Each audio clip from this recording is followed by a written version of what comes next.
Hi everyone, hope you're all well, staying safe and coping as much as possible with the lockdown, which has now been extended to another 3 weeks. But I suppose it's for the best.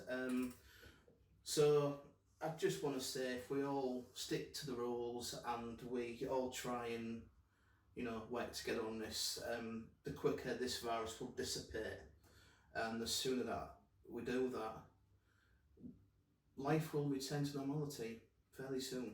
And for all the bands and the musicians and the artists and anybody else that's affected by this, I feel your pain.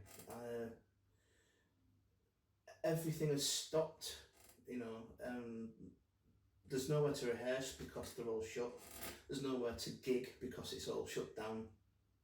And so yeah, it's pretty tough, but we'll get through it. So just soldier on. Anyway, that ends today's reading, and let's move on. So I thought I'd share with you some things that I've been doing during the lockdown, what I've been up to, and what I'm discovered, if you like. I've started returning to recording drums online, which is something I used to do quite a long time ago. And then I stopped it because I got busy doing other things. And lo and behold, Sod's Law comes along and the lockdown starts, and then I started getting asked if I would record drum tracks. But the problem there is that I've got no access to my acoustic kit because it's locked away. So what to do? So I thought, let's try and play an acoustic kit through an electronic kit, which doesn't make sense, but it will. So I came across a website called TuneTrack, and I found this piece of software called EasyDrummer, which is now known as EasyDrummer 2, which is a plugin. And this plugin, you can use it on its own, or you can use it in a DAW, a recording software such as Pro Tools or Reaper, Cubase or whatever. It's a really handy thing. So I tried recording just an electric kit by choosing the preset that I wanted and tuning up and trying to get what I wanted, and I wasn't fully happy with it. And the reason being was that I've never been a fan of digital sounds for a drum kit.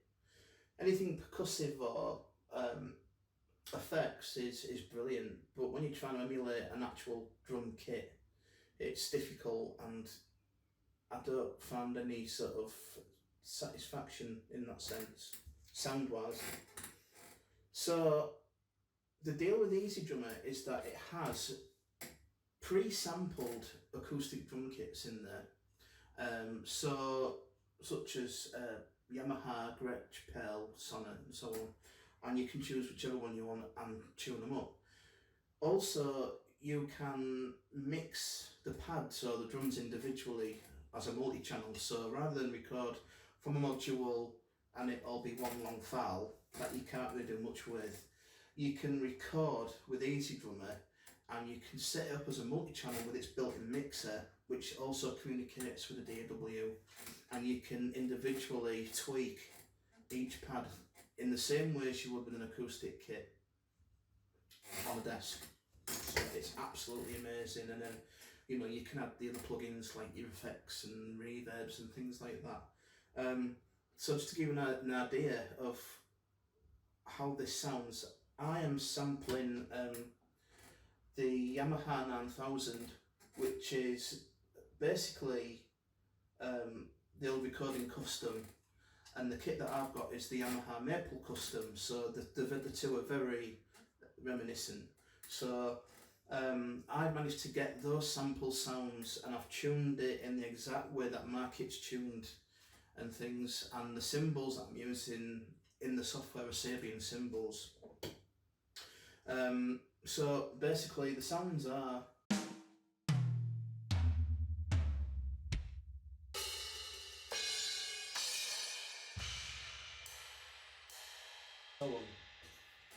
and all the songs are there, and as I'm talking to you now, the DAW that I'm using is picking it up and recording it really well. No latency, no sort of, you hit the drum and then 2 hours later the sound's coming back to you. It's there and then precise. There's no plugins used as of yet, but when I upload this there will be, so you hear it again. Okay, so a while ago the band did a gig at a place called SAE Institute in Glasgow, and we had some videos recorded there which were absolutely phenomenal quality and really nice people. And one of the songs that I got asked was could I explain the rhythm pattern that I played in the verse on a song called Queen of the Dance Floor. So here we go with that. The pattern is based on like a combination of semi-quavers and 8th notes, 16th notes, 8th notes, quavers, call it what you will. And the sort of theme is something that I kind of taken from Steve Gadd, sort of approach to it, thinking about it. And he kind of plays this sort of rhythm pattern style quite a lot, you know, Paul Simon and what have you. And the pattern is this. And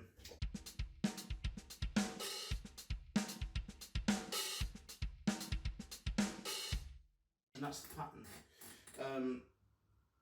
So very simply, if I slow this down, I'm hoping that you'll see it, but I'll put a transcription in there as well, just for those that can read drum score. So it's leading with the bass drum, this thing.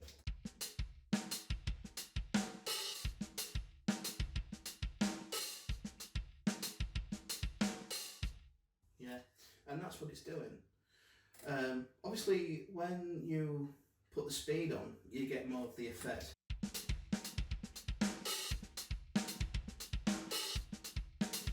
Now, this pattern changes all the time when I play it, and it changes in the sense that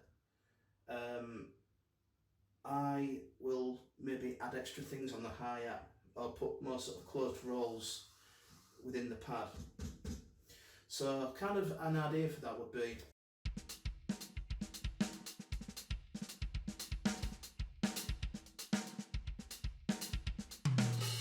and that's kind of what I do.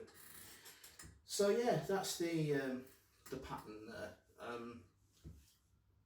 The second question that I got asked, and this was actually at a gig, it wasn't on the internet and I forgot, so I'm sorry. And this was a gig that we played at Stramash, again not so long ago, before the lockdown. And we was playing one of our new songs and we called it Africa. We called it Africa, I think, just because of the sound, the way it sounded. And it's kind of like a calypso sort of samba thing that we play, or what I play, that's the style of it. And the song is dominated quite a lot by the cowbell on this one, which obviously I've not got. But a guy come up to me and asked me the question, what did you play where the band went quiet? And I'm thinking, what part was that? And then I sort of realised what he meant. There's a part in the middle of the song where it comes down in volume, the band across the board, and the bass and the guitar play against the beat, so it's kind of like if that's the tempo they're doing. So for me, I was thinking, you know, I need to put something that will go along with that, but without coming away from the theme of the song. So I keep the form of flow of the pad going, and I play the snare drum in half time, which is on beat 3, so it's kind of and so on. intricate part is what I'm playing at the top, between the cowbell and the hi-hat. And it's kind of like a quarter note triplet going against these two at the bottom, the bass and the snare. And to give an idea of what that is, it's kind of leading into it.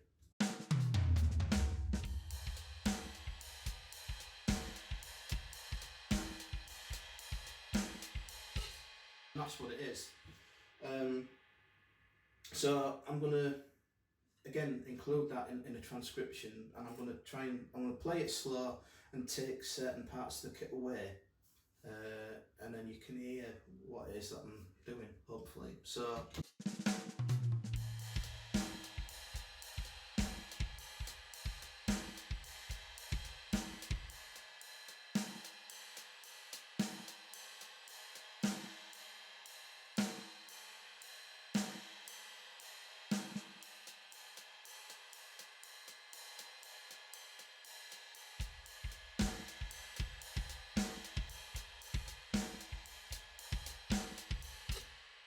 and that's it. That's kind of like what's going on there with that one.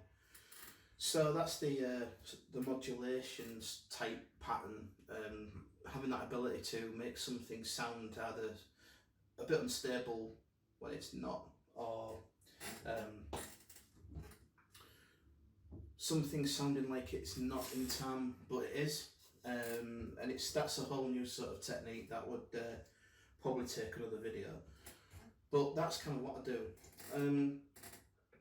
Staying on this song a bit longer, the other question was, how do you play that solo rolling with one hand?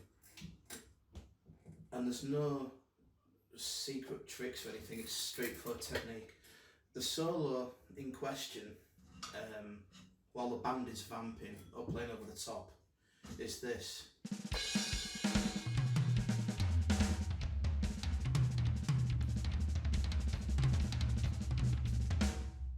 That's kind of what's going on, and the question was basically based on that. So basically this is, I try and think, it's 16th notes again, but I'm kind of thinking sort of parallel, inverted parallel sort of stuff, even though it's probably not sticking to that specific sticking. And I'm also taking an element of a Buddy Rich video, I think it's 1971, in France. He's, you know, it's the usual West Side Story thing, great side bands, sling-along kit, bass drum sounds like a bass, you know, like a bomb. It's pretty awesome. And he does this thing, and I noticed that while he's rolling with one hand, he's going on the kit with the other in a sort of staccato fashion. And it sort of become clear to me that what the rim shot patterns was on the snare drum, he was putting on the toms. And it was this kind of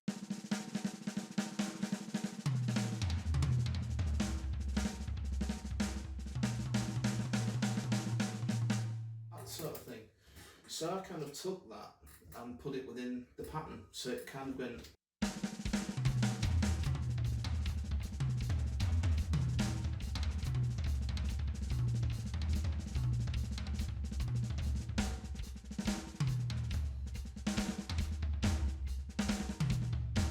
And that's kind of the outro of the solo.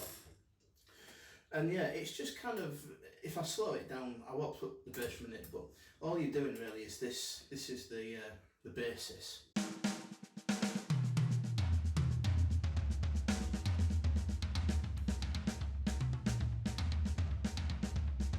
And that's it. But obviously, to create the effect that I'm doing, and to sort of emulate what I kind of saw Buddy Rich do, was to actually roll in between with the left hand. So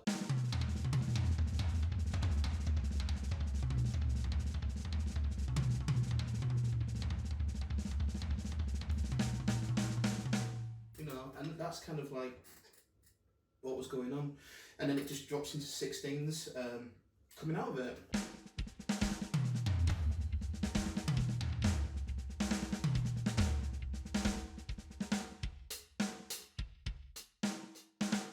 then boom, straight to the instrumental. So that's basically the situation, that's the score of it.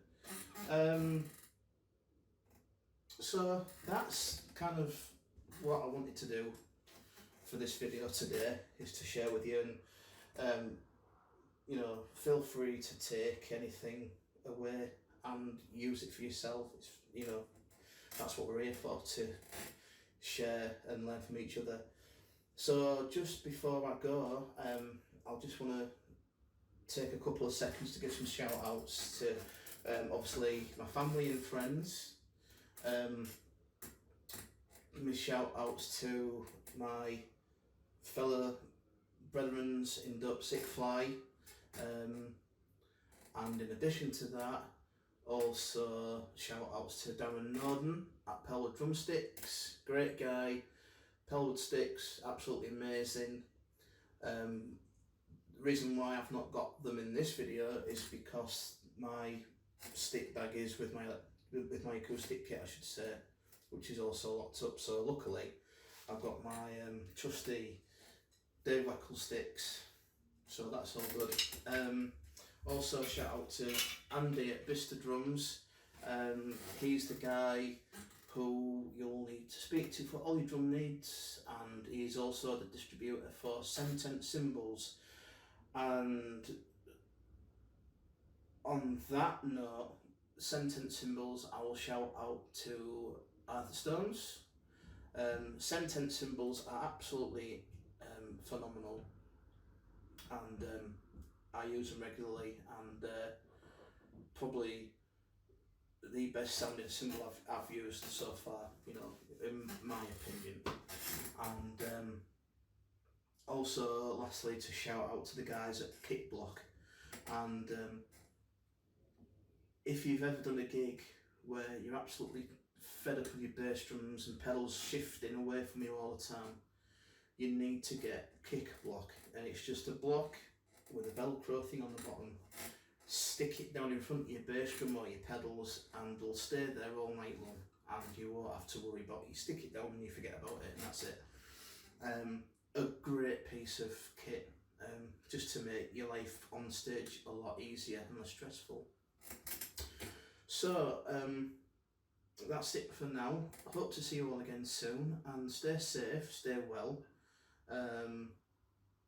Yes, we're not allowed to play out, which is a pain, but let's stick with it, and let's fight this thing together, and I will see you next time.